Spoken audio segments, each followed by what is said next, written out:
Hey Marco, let's have AI do our project. That's a great idea. Let's do that with customer. Yeah, I have a customer in mind, ISS. And let's have actually a real team. Yeah, and let's give them all the AI tools they want to have. That's what we're gonna do. That will be interesting.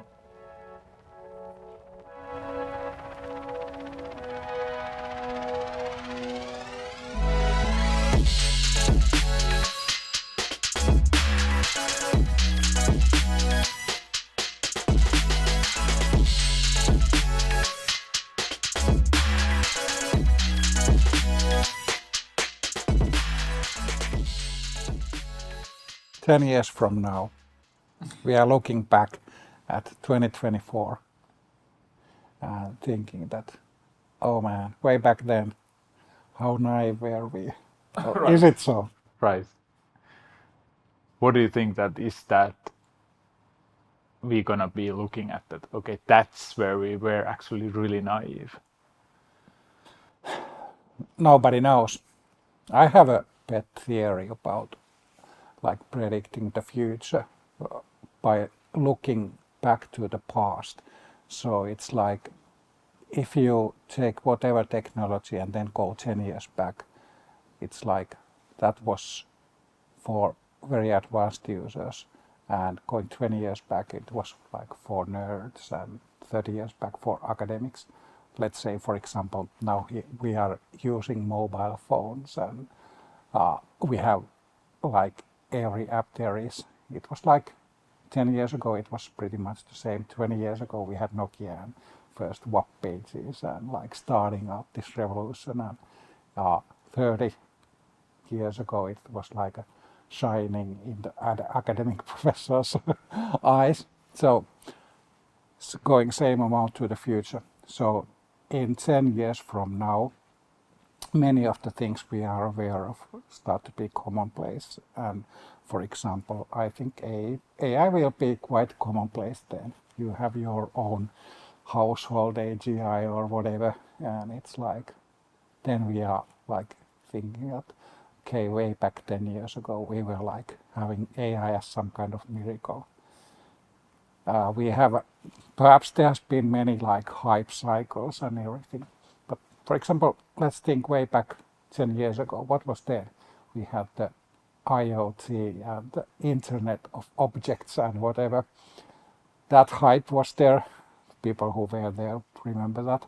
And then there was like big hangover of this. But now we have sensors everywhere. We have watches and whatever. So it's very commonplace. Yeah, it's very commonplace for the places where it kind of belongs, and it hasn't kind of come into like. Yeah, the world didn't change. Yeah, 20 years ago, it was like social media was starting up, and Yeah. there was the citizen journalism, and Right. it's like newspapers are going to disappear, and nobody is needing journalists because we have like ordinary people reporting things. Okay, what's the thing now? Everybody knows. Yeah. Like citizen journalism isn't what it used to be. It's quite different than then, and we do have newspapers, and they are like very valued thing, even though they might not be on paper, but Right. still there are newspapers, news outlets. Yeah, and journalism can happen online in different ways and forms, but it's still like valued. It's just different. And at the same time, we have like now we have these social media influencers. Yeah. So in 10 years' time, like we do have AI, it's very commonplace. I think we still have developers working in IT companies doing developing. It might be very different than nowadays. We already kind of like have a glimpse the future. It's not gonna be that surprising if you like would take the time travel to 10 years to the future. You would be going at, okay, so it looks like this. I'm not that surprised. Perhaps. Or then we have black swans and everything is different. But by AI, is that the way we are doing the developing then?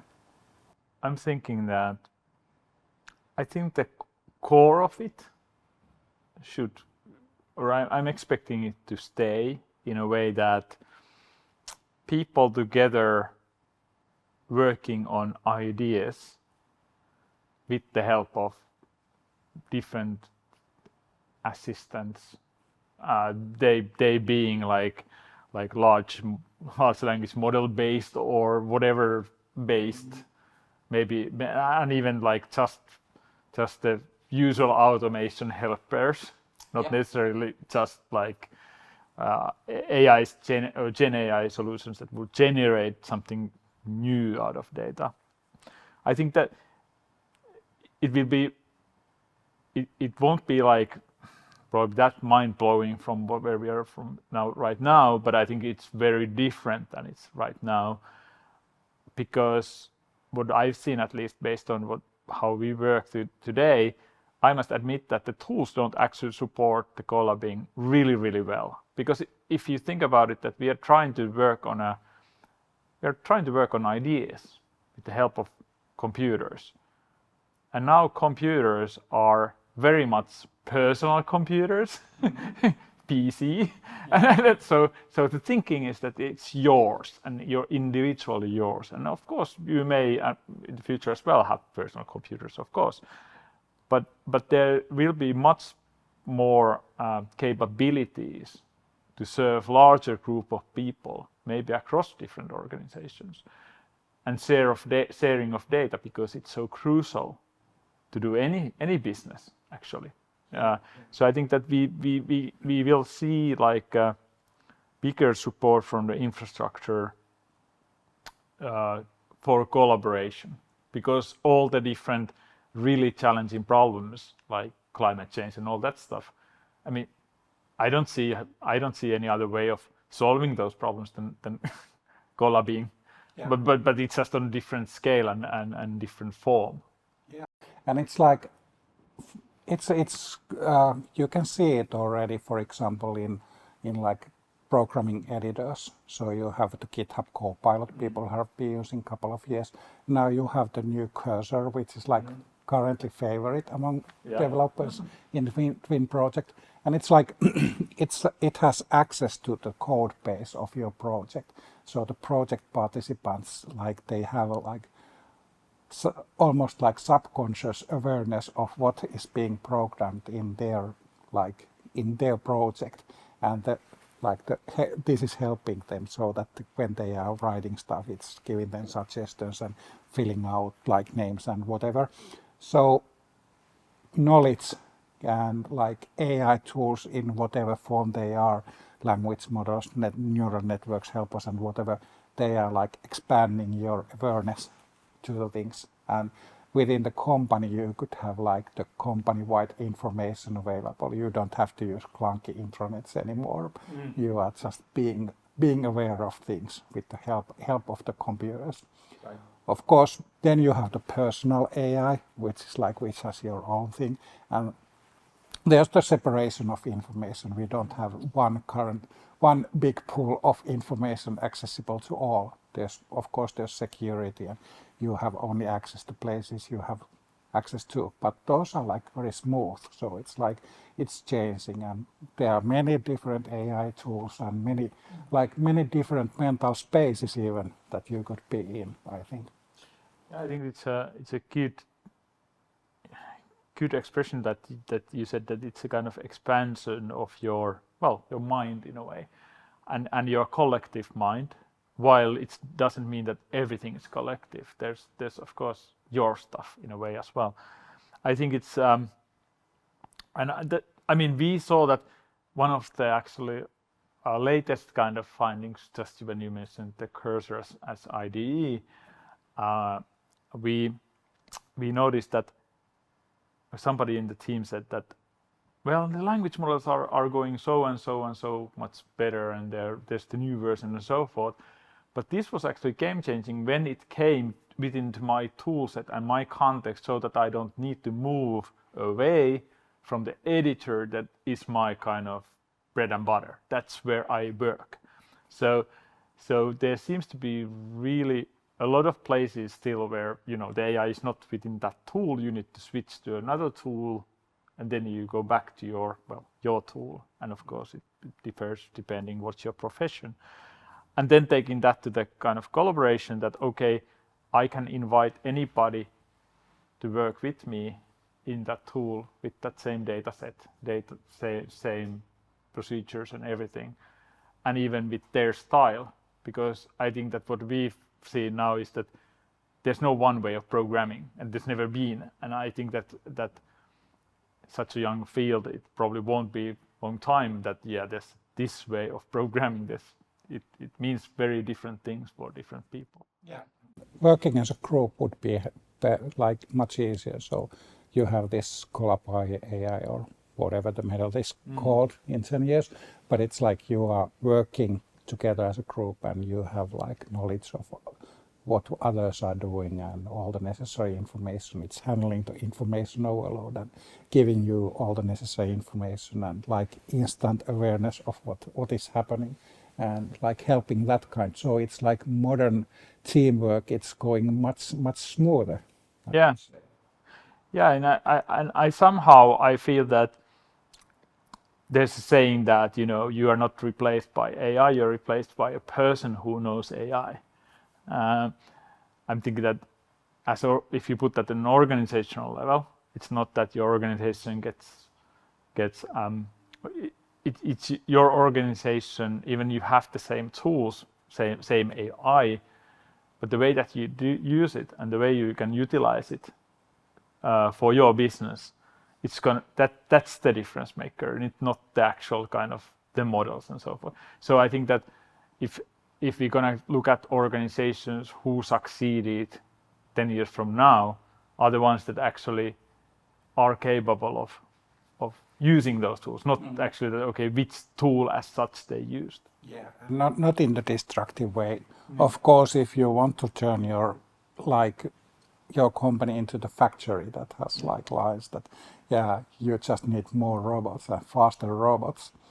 That's one style of company, but it's like when you are a company that is creating new innovative things and it's like having the human input, it's like then there's AI tools. I'm thinking that I think from the human component, I would say that from a human perspective is that I somewhat see that this pace of like what we've seen, like the pace of working or how do we collaborate and so forth. I think I hope that we find a kind of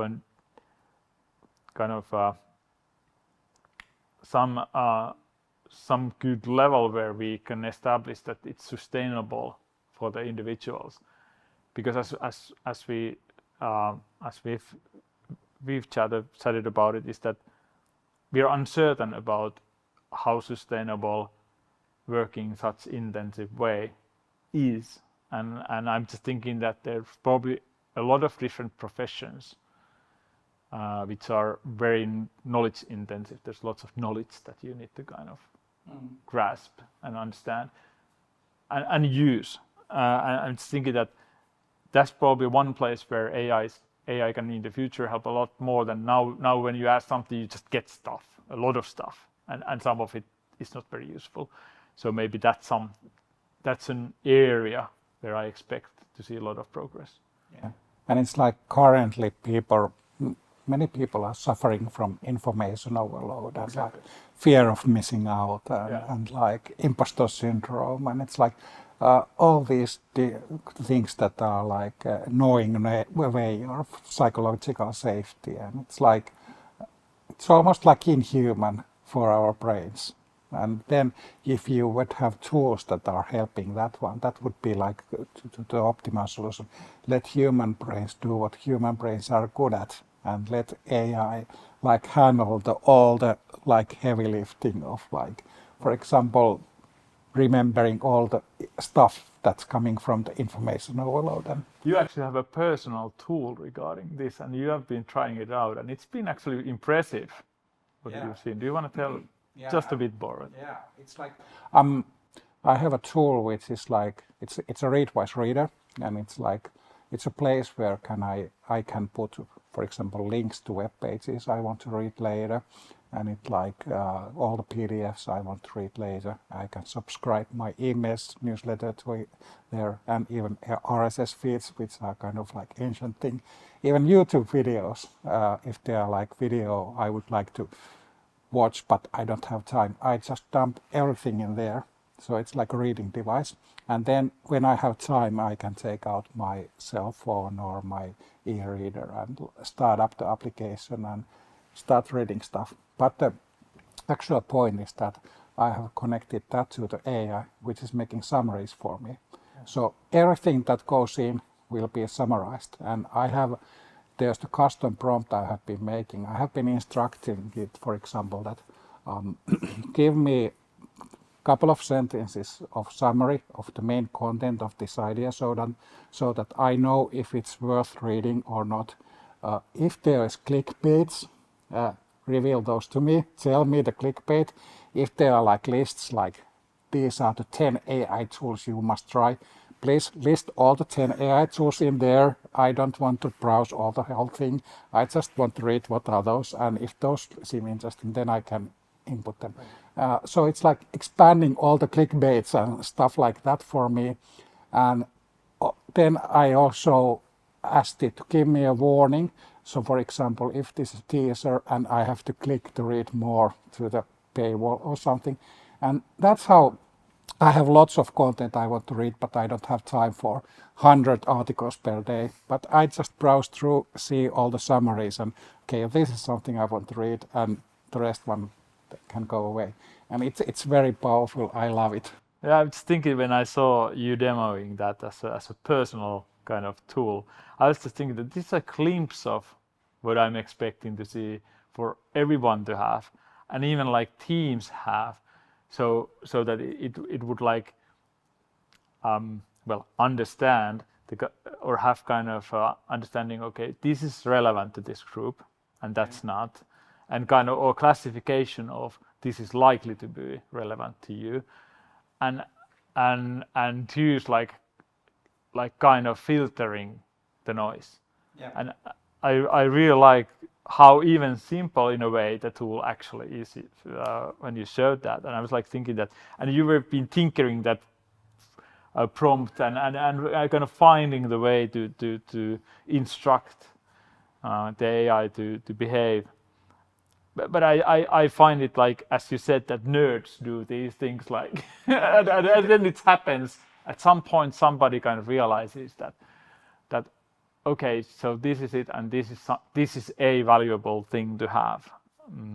But yeah, I really liked it, and I was just it just popped up my mind when we were talking about information overload that you actually tried to kind of already solve it with AI. Yeah, it's like actually funny thing is that we have had file compressors before, and to me currently it looks like we have file expanders. So we have for example, when writing email, you have 3 bullet points, and you are asking it, I make a great email about this, and then you send it to someone who is taking that, summarized it to these 3 bullet points.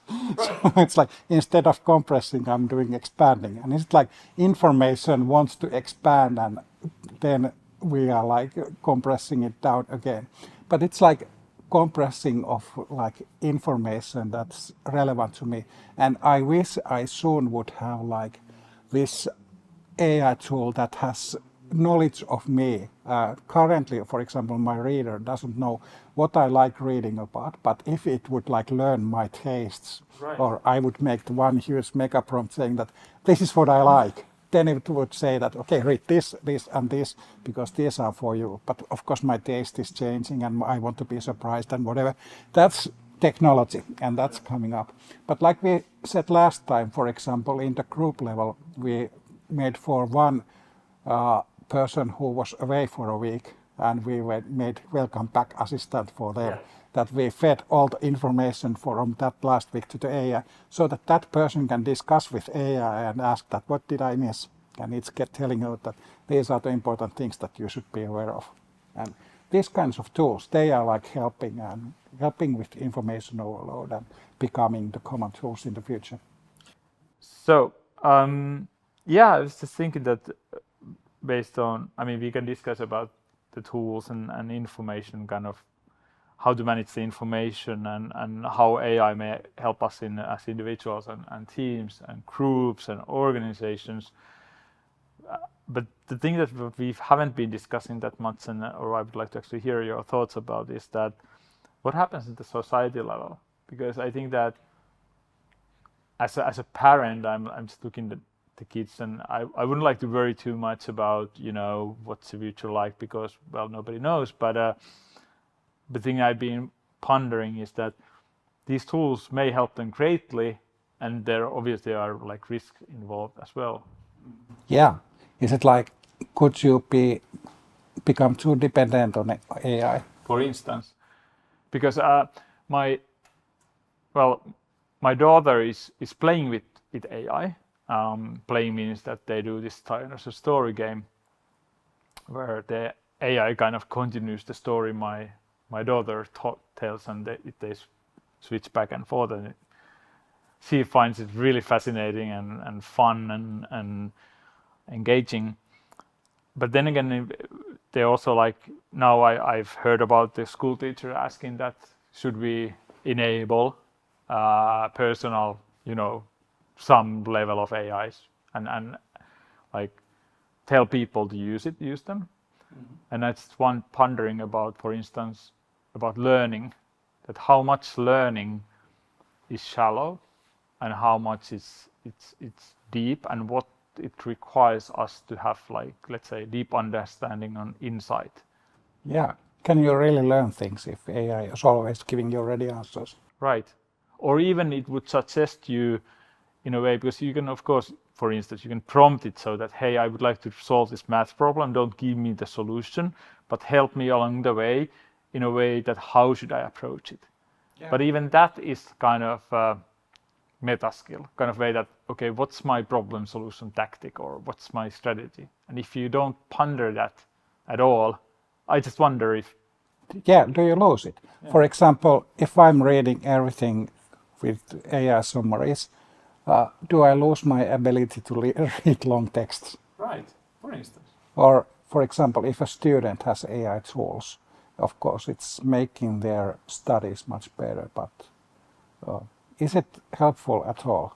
And I remember reading a study that there was two group of students, which one was given a set of AI tools and one wasn't. And when they were comparing their performance, like on different tasks that they were given to solve, the AI assisted group performed very well, and it seemed that their learning results were great. So it was a little bit like twin project in a way, yeah, in the school environment. But then what was interesting, what they then did was that they took the AI away, and they started seeing that the group that had struggled with all these different activities as just human group, they also they actually had kind of gotten a deep understanding of some things that the other group hadn't, and AI seemed way or another. So without AI, the other group just crashed. Yeah.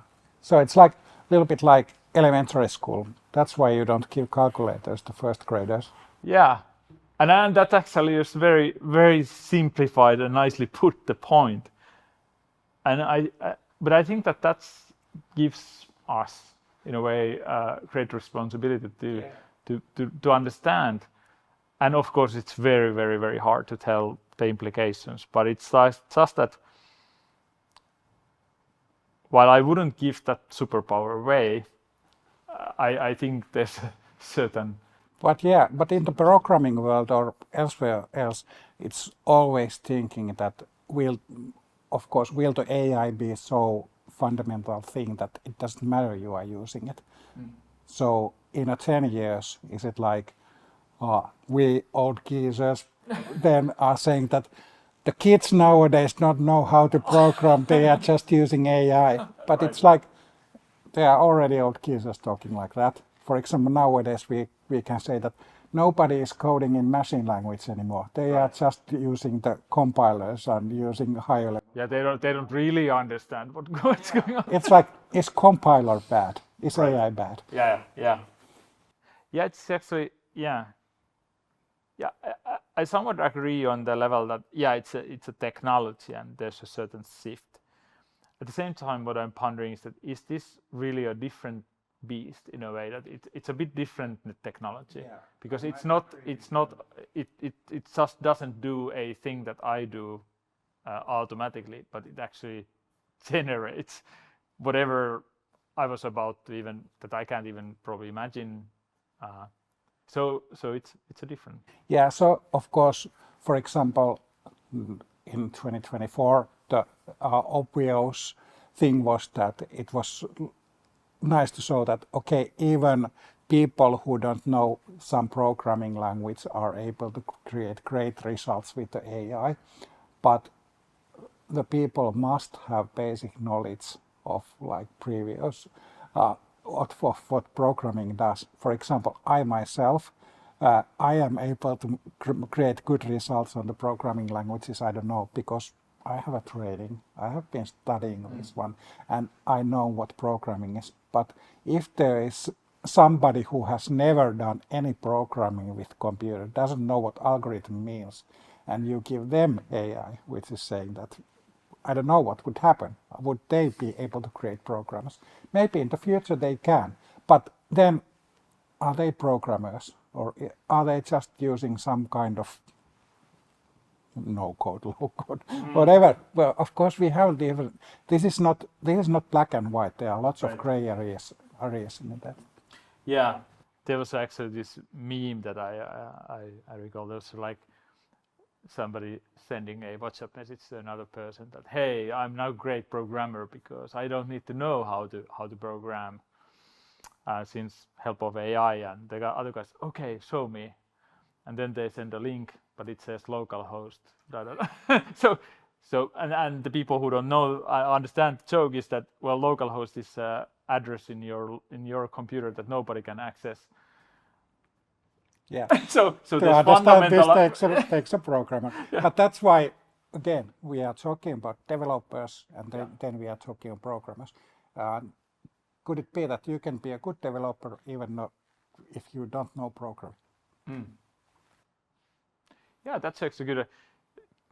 I like to think in a way that because I feel that it's more about abstractions and thinking in terms of abstractions and ideas that are somewhat sound, meaning that they don't like break laws of physics. That so they are kind of engineering based, but they don't be. I don't need to know exactly how to do it in XYZ language necessarily, and still I can be able to argue the design of that implementation because I can see and compare that to previous experience of some other language, and even it wouldn't be like characters on the screen. It would be just logical structures. I could still like understand if those structures make sense. Yeah, are you actually going towards? Was it Arthur C. Clarke who was saying that advanced enough technology is magic? So are we describing that if we are taking this thought far enough in the future, like 30 years, you were describing Harry Potter's Hogwarts. People are just saying out magical spells and things happen.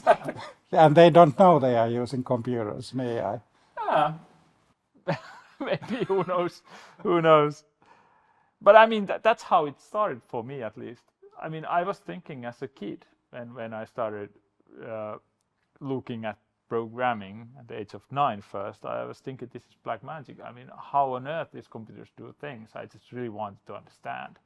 Yeah. And you know, the magical moment when you actually got anything done with the computer, meaning that you actually felt that, yeah, I'm commanding the computer, and now it's doing what I told it to do. Yeah. So that moment, I kind of, and suddenly then the magic was it went away because it wasn't any more magic. Yeah. My childhood was a little bit different. I wanted a computer, but I didn't get a computer for half a year until Christmas. So I was doing coding on paper for the first 6 months. Oh, really? And then at Christmas, I was finally able to do the stuff on the computer. So it's like, but yeah, this was the basic knowledge. Perhaps that was like old-fashioned programming, like, and then you would have new tools that are able to make things much faster, and it has been going faster and faster ever since. Just thinking you at it's like it's different level of punch cards. You know, it's like paper. Yeah. Right. I'm thinking that But what we are like, if this project in 10 years, like what we are remembering about this was, how do we tell about collab or actually twin project yeah. What do we as ourselves as a Solita? What is ISS saying about this project? Was it start of something new? Was it an epic success saying that, okay, we revolutionized things, we came up with new method and everything was different after that? Or epic failure saying that, okay, we continued doing things the same way as before. There are like lots of cool AI tools, but we were practically wasting money. Or was it like something totally different and that we were starting about, or was it like a logical expansion of growth, or how do you see it? From those options, I think the surprise is the closest. I think that I think there's a kind of sudden hint that there's probably more than a new way of just developing software that we are seeing or facing. And yet it seems so kind of raw and young in so many ways that I'm pondering that, okay, what if, and what then if that's a different kind of context, that how this would work in that, and why would you even do it in such and such context.